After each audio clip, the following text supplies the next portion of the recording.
मध्य प्रदेश में 19 मासूमों की जान चली गई जिन्हें खांसी और बुखार था, लेकिन मौत दे गई वो दवा जो उन्हें ठीक करने के लिए दी गई थी।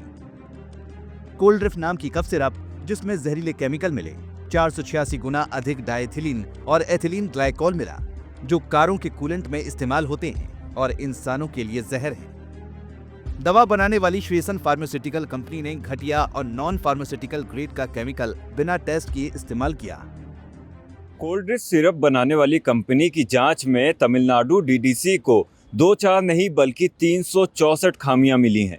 और ये कोई छोटी खामियां नहीं, इसमें जो सिरप बनाने के लिए इस्तेमाल हुआ केमिकल है प्रोपिलीन ग्लाइकोल, उसकी खरीदी बिक्री जैसे संबंधित कोई दस्तावेज नहीं मिले और ना ही उनकी जांच के कोई रिकॉर्ड सामने आए।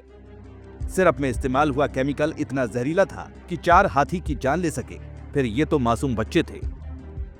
ये भी देखा गया कि प्रोपिलीन ग्लाइकोल को इस्तेमाल करने से पहले भी टेस्ट नहीं किया गया, जिसके कारण उसमें डीईजी यानी डाई एथिलीन ग्लाइकोल की मात्रा काफ़ी अधिक थी, जो बच्चों की मौत का कारण बनी। शशांक अवस्थी, दैनिक भास्कर, भोपाल।